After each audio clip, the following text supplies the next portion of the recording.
topic of equity and differentiated support. There are always students who need extra support. How would you ensure that those students don't get left behind? And I believe you're first. Me?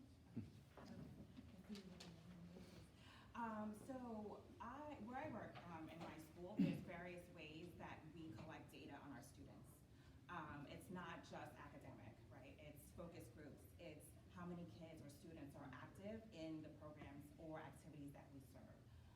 And so using that data and rationale to make decisions that'll impact them, right? Speaking to parents, of course, but hearing from the students because they have a voice, and like don't discard their voice as a way or a tool to like help us and make decisions that are that's in the best interest of them. And so, yeah. So I think it's really important when we look at student progress and areas of support to look at data, especially in K-6, on literacy scores and math scores, and identifying students as early as possible, whether it's in basic skills remediation, developing an individual learning plan, but identifying the students as early as possible so that we can get them the support to really thrive in an academic program that's suited for them.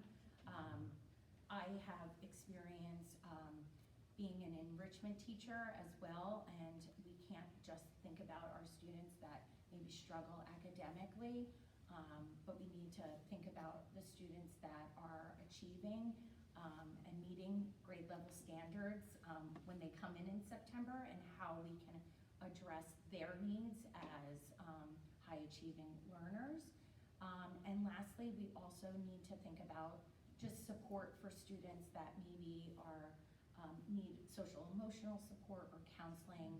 And I think it's important to be mindful that it's not just academic. Students need to feel safe and respected and want to have good social connections. So finding ways for us to support students. And one thing that I'm extremely proud of, I was talking to a few parents that asked about like the middle school and high school experience.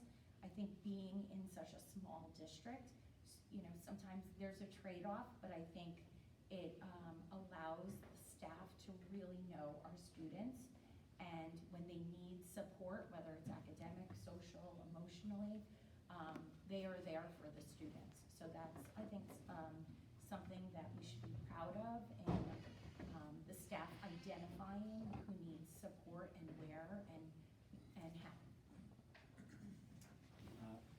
I believe it's our duty to give every student an equal opportunity to succeed.